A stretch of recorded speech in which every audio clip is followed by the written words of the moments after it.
Morant with a running start. Elevates. Oh, it dunks. Oh, my goodness. Tie game in overtime. Gasol will turn. His heat is gone. Memphis on top. 7-10 remaining. Conley now with three. Count it. A 15-point lead for Memphis. And Blake Griffin gets into it on the floor with Randolph. Hard to tell if there are any punches being thrown under there, but Griffin took acceptance. Adams going long. Morant. He hit it. Ja Morant. Insanity. You gotta be kidding me. Welcome to Grits and Grinds, a Memphis Grizzlies podcast. My name is Keith Parrish. On today's episode, I'm going to go through my biggest questions for the Grizzlies. I'm recording in late July. There is not a lot of Grizzlies news going on right now, so I thought I would look at some of the biggest questions I have for the Grizzlies right now. And let's get right into it. I think these questions, some of them are overall big picture things and maybe are more important than some of the smaller questions, like things that we're really focused on. Like I know all of us are interested in who's going to be the fifth starter on opening night. That's important, and it is one of my questions, but maybe it's not as important as some of the other things I have. But let's start here. I think the big question I have for the Grizzlies is how are they going to look on opening night without Ja Morant? And also, by the way, without Dillon Brooks and without Tyus Jones. Oh, and without Brandon Clark. You guys know I like lineup data. I like statistics. I like looking for evidence of things. And we don't have a lot of information for how the Grizzlies might look without Ja Morant and also Tyus Jones and Dillon Brooks. Do you know how many possessions the Grizzlies had last year featuring only the players returning who will be available for the first 25 games of the season? This is filtering out all minutes that had either Tyus Jones or Ja Morant on the court or Dillon Brooks or Brandon Clark or Kennedy Chandler. Like the Grizzlies are bringing back 13 guys. 11 of them will be available, we think, on opening night. That's excluding Brandon Clark and Ja, who won't be available. With those 11 players returning that will be available, the Grizzlies only played 329 possessions. There were only 329 possessions last season where only some combination of Desmond Bane, Jaren Jackson Jr., Steven Adams, Luke Kennard, Santi Aldama, Xavier Tillman, John Conchar, Zaire Williams, David Roddy, Jake LaRavia, and Kenneth Lofton Jr. were on the court without Ja Morant, Dillon Brooks, Tyus Jones, or Brandon Clark. Just eyeballing it, about a fourth of those possessions all occurred in the final game of the regular season. That ridiculous game against the Thunder. A farce of a game whose statistics are totally meaningless. Except, of course, canonically, if we're talking about Kenneth Lofton Jr.'s 42 points, then we want to ascribe some value to that final regular season game. So we have very little evidence how the Grizzlies are going to look without Ja and Tyus and Dillon. Those guys have obviously been here and played a ton of minutes the past 4 seasons. So what are they going to look like? We don't really know. The evidence last year, again, I don't think it's even meaningful, but like they had a negative 6.8 net rating in those 329 possessions. Again, I'm going to say totally useless information. I do think now that Marcus Smart is here, and if Steven Adams and Jaren Jackson Jr. are your starting front court, I think one thing we can infer about those first 25 games is that the Grizzlies should have a good defense. The Grizzlies have had a good defense the past few seasons. I think it's going to continue to be elite, and I think it might actually be suffocating and awesome through the first 25 games. Of course, Jaren, rating Defensive Player of the Year, he is a defensive rating cheat code. He is a net rating cheat code. Just because he's on the court, the Grizzlies are very, very good. I think bringing in Marcus Smart to replace some of Ja's minutes, those first 25 games, is going to have a big impact on the defense. Now, there's a trade-off. There are going to be, the fewer Ja minutes, which should help your defense. But, of course, losing Dillon Brooks is a huge blow. Also, there's probably going to be more Luke Kennard minutes, and so maybe that trade-off defensively is more of a push. But I do think the Grizzlies project to be an awesome defensive team, and that will start, I believe, on opening night and through the first 25 games, even when Ja Morant's not there. Now, I expect the offense to be middling. I assume the half-court offense is going to be actually bad. I do think transition points off of turnovers, and second chance points may cause the Grizzlies to have a pretty decent offensive rating, but I don't expect a lot from the offense while Ja Morant is on the sideline. Another part of that is that Marcus Smart, I worry, will be asked to do too much. Like, he's being asked to replace Dillon Brooks' defense on the top perimeter threat of our opponent. He's also seemingly being asked to take Ja Morant's role as playmaker and running the offense and being a primary initiator, and asking Marcus Smart to replace both Ja and Dillon. Well, of course, that's a bit too much. Also, I think there's concerns about Marcus being promoted in the pecking order based on what he did in Boston. Like, when he played for the Celtics, he was never one of the top 3 offensive options on the court, at least not normally. This is a team that had Jason Tatum and Jaylen Brown. And now you think Desmond Bane and Ja Morant, those guys are somewhat comparable offensively. I think Jaylen and Jason are better overall. When Ja's out, you're talking about the best offensive players in the Grizzlies are going to be Desmond Bane and Jaren.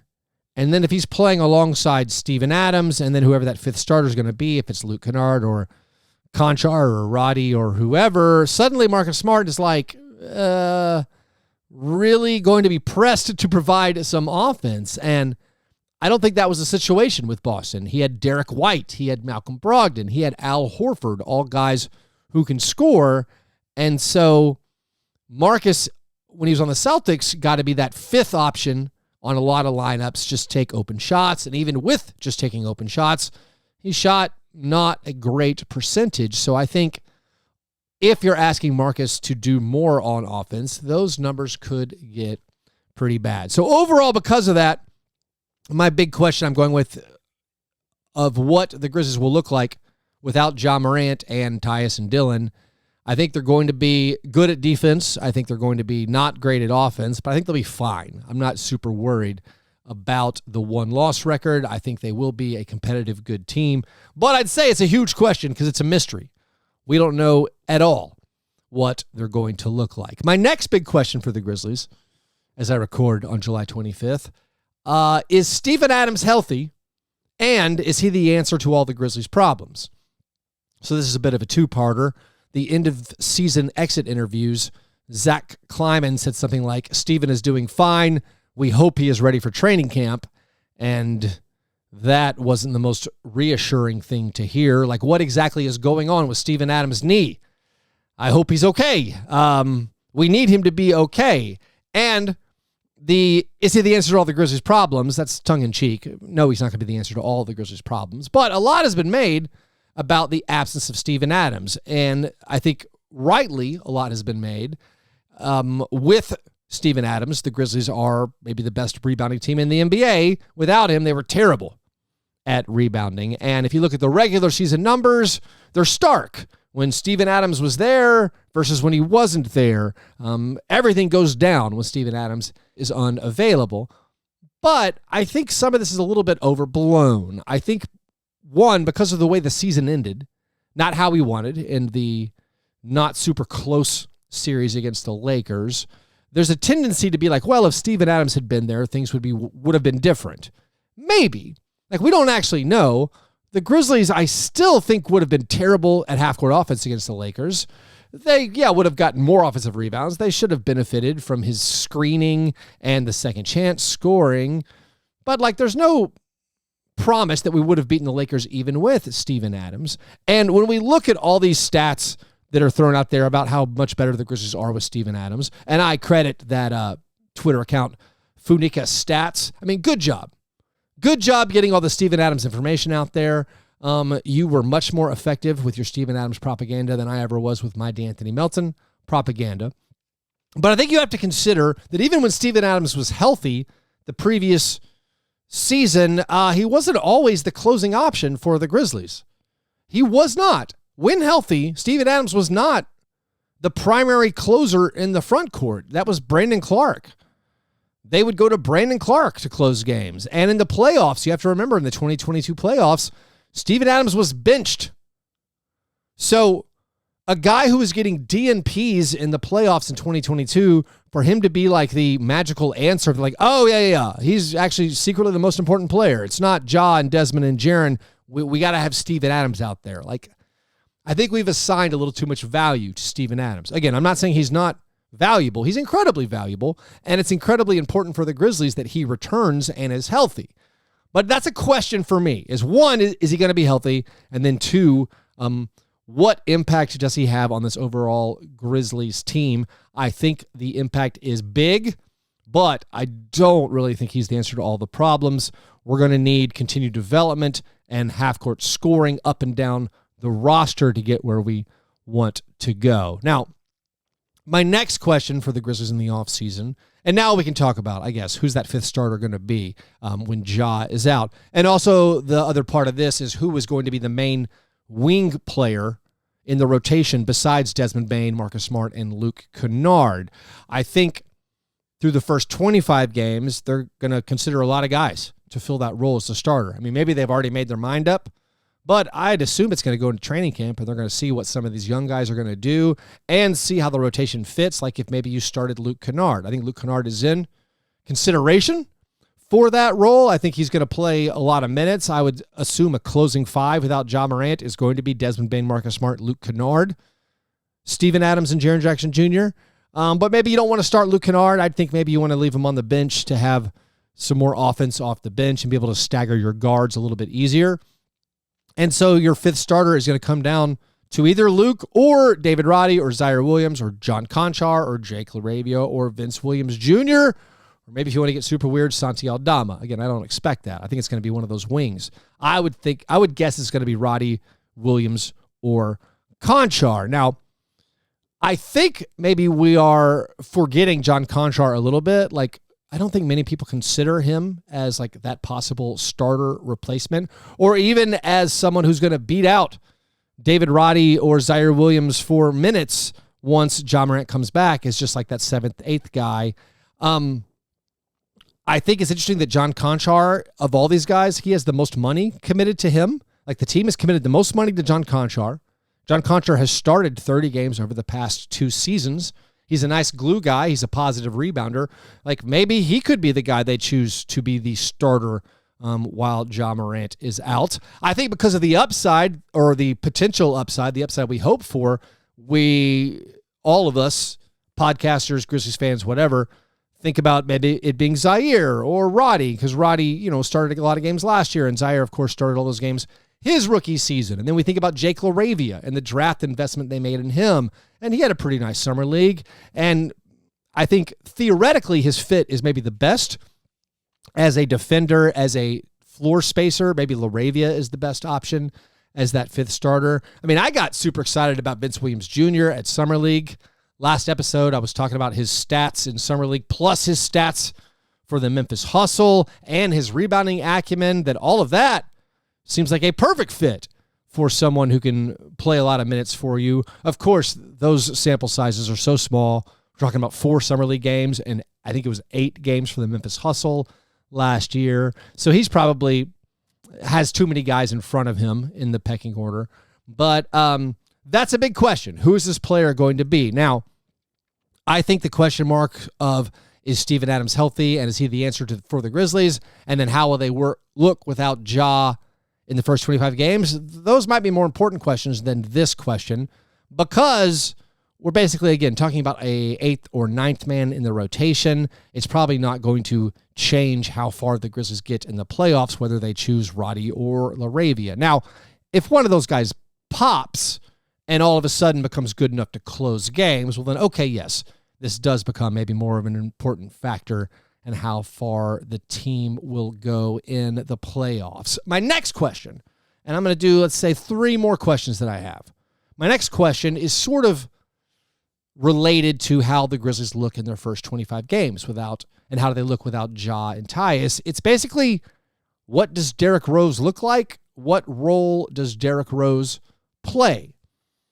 I think we're assuming in the first 25 games of the season, he's going to be the backup point guard. He's going to play 12 to 18 or 20 minutes a game. What about when Ja comes back? Will he still be that backup point guard role? I think they would like him to still probably play 10 minutes a game as a backup point guard. Yes, you can fill all your point guard minutes by spreading them out between Ja and Marcus Smart and Desmond Bane and even Luke Kennard, but we know this team goes 10 deep for most regular season games.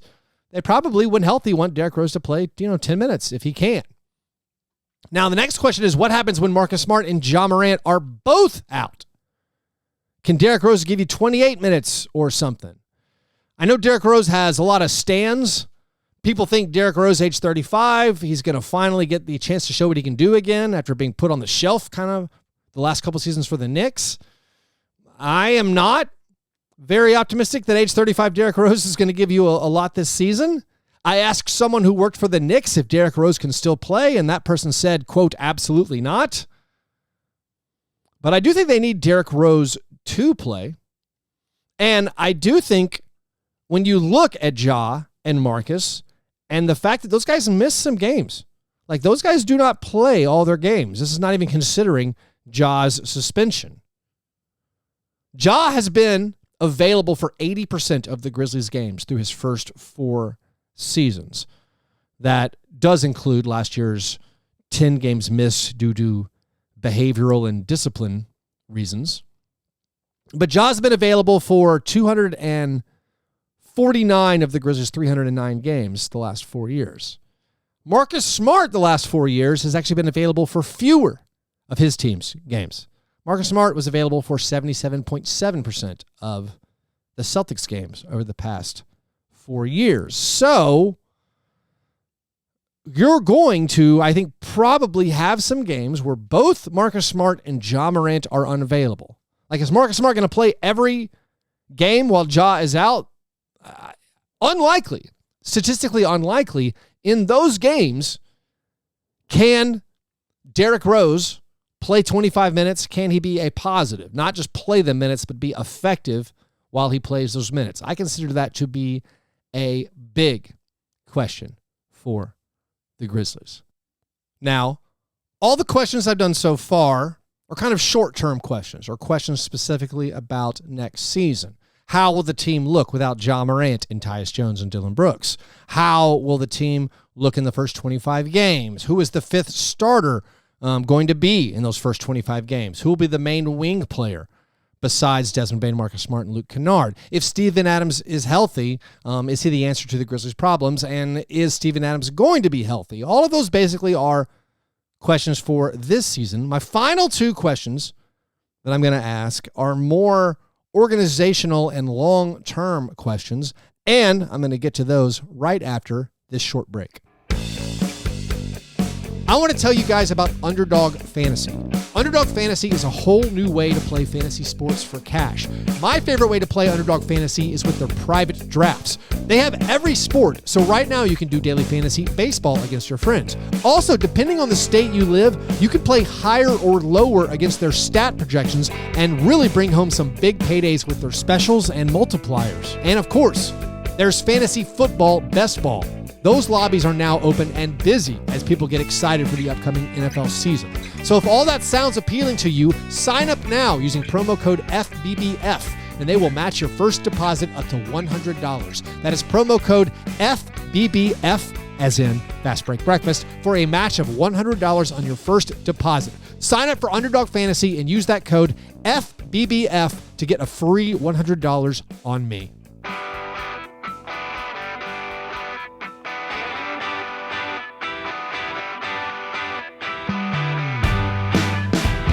All right, my final big questions for the Grizzlies, and I guess honorable mention questions not mentioned could be like, is Brandon Clark going to come back and play this season?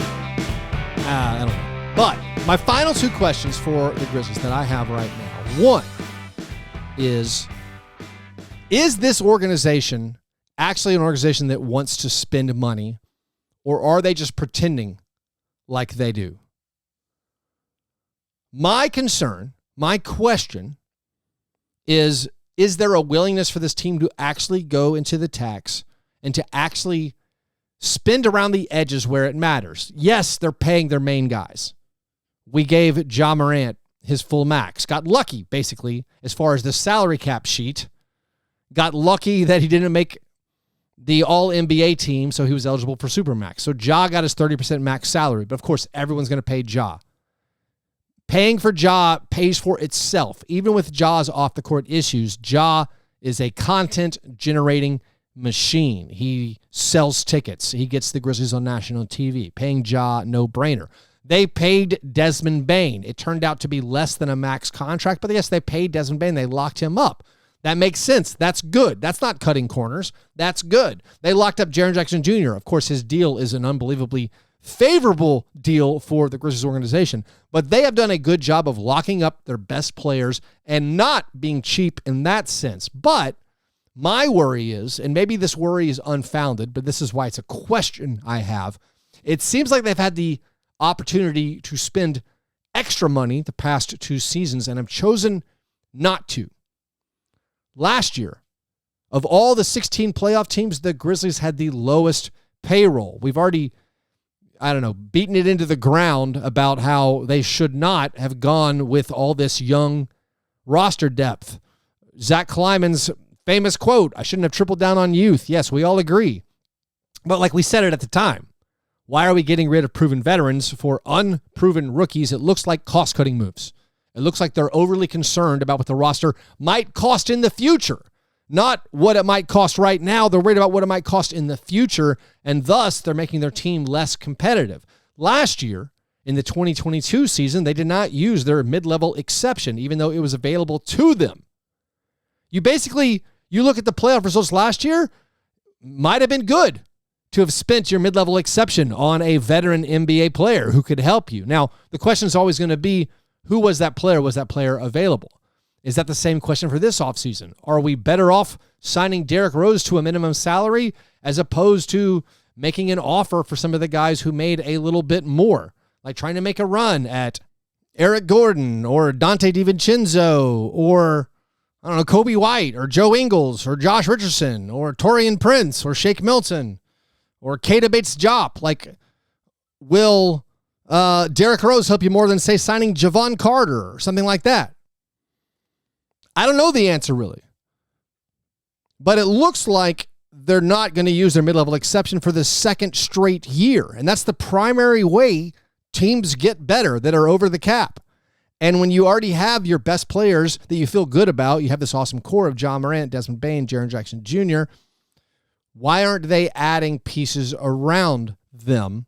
Why aren't they flirting with paying a little bit more, going to every possible step they can to make the team as good as possible on the court? Now, a pushback to that again is maybe we're better off using our roster spots on young guys and hoping one of them pops. But my question is, are they going to spend money when it matters? Are they going to go into the luxury tax next season or 2 seasons from now to keep adding good players? They say they will, but also everyone says they will. Until they actually do it, and if they go another season without using their full mid-level exception, my question is going to be, all right, are we really going to be an organization that is willing to spend a lot of money and to go all the way when it matters as far as paying to put the best product on the court? My final question, and this isn't one, like all of them, it's a question that I have, that I think about, but I don't actually know the answer to. My final question is, how good of a coach is Taylor Jenkins? And how good of a postseason coach is Taylor Jenkins? Now, the Grizzlies under Taylor Jenkins have been great. Okay, they've been great. They've had unbelievable regular season success. There are a ton of positives in the Taylor Jenkins ledger. Just the 1-loss record since he's got it here. Flat out stunning. Being the 2 seed in the West in consecutive seasons is great. Being very adaptable. when players miss games. Has been great. Also, I got to be honest. I mean, I've always been very upfront about this with you guys. I don't know very much about NBA coaching. I am dubious of most people who say they do. I don't know NBA playbooks or schemes. I don't know the nitty-gritty X's and O's of NBA offense and defense. My coaching observations are more based on like results and general strategy and lineups. And admittedly, that is not a comprehensive or correct way probably to judge NBA coaches. So I don't know, like, how good of stuff does Taylor Jenkins run? I'm not totally sure. For me, and I think for a lot of us, we just have to base it on results. And while that's not really fair, there are some, I guess, black marks on Taylor Jenkins' resume so far on the Grizzlies. Here are the things that concern me. And you can see if you agree as well.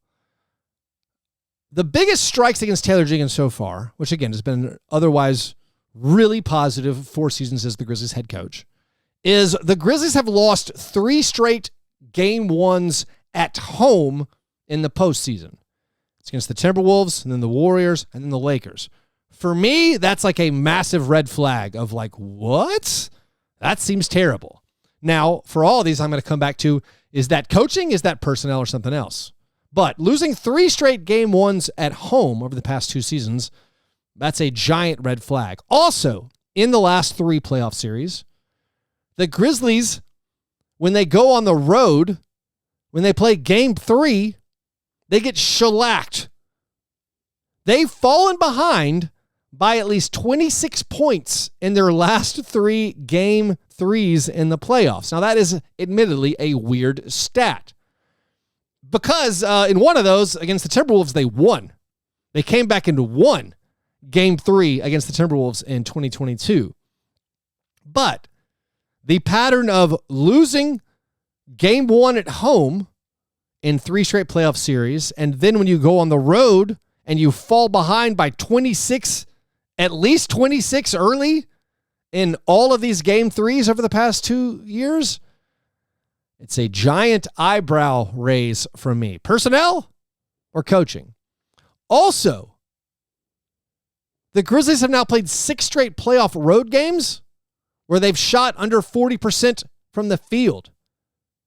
This is the series against the Lakers and against the Warriors the past 2 seasons. 6 straight playoff road games shooting under 40% from the field. That is a historically bad streak. Is that personnel or coaching? I mean, maybe there's a question, is Taylor Jenkins, like, is he cut out for the playoffs? Are the Grizzlies players cut out for the playoffs? Again, I don't have the answer. I'm telling you what my questions are, what my long-term thoughts are on this Grizzlies team, and wondering, is that coaching? Is that the players? I don't know.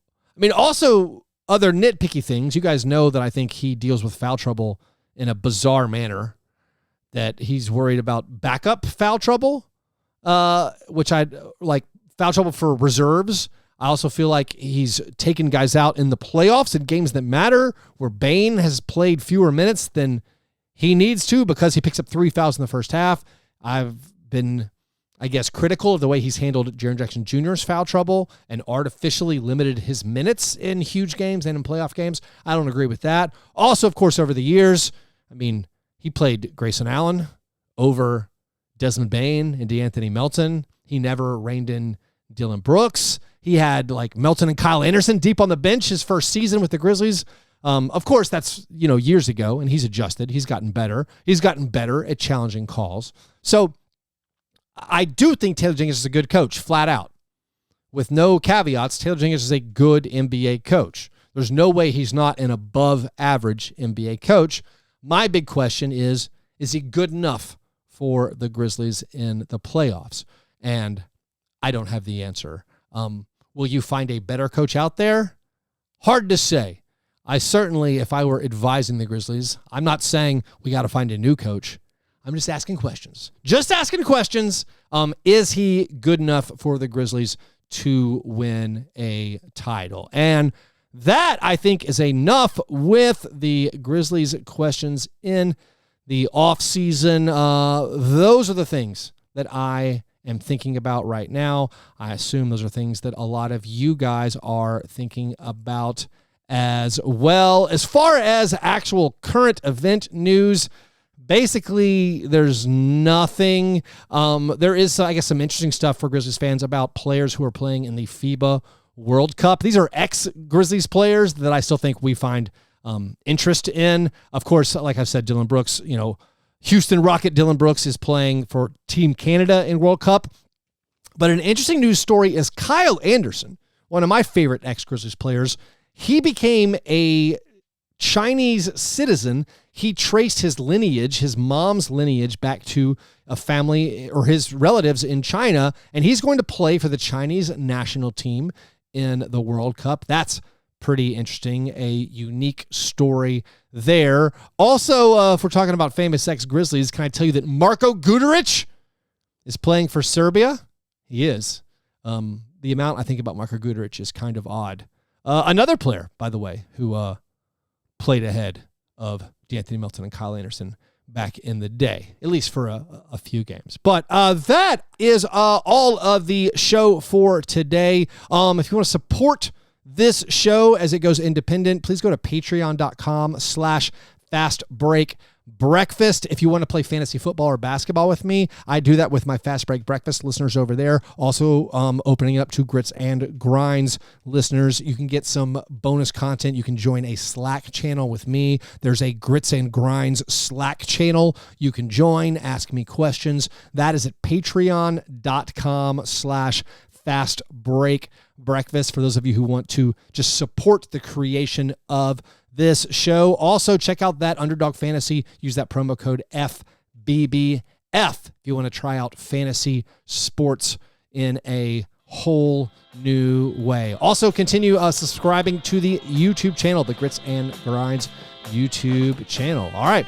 Hope you have a great Tuesday. I will talk to you soon. Go Grizz.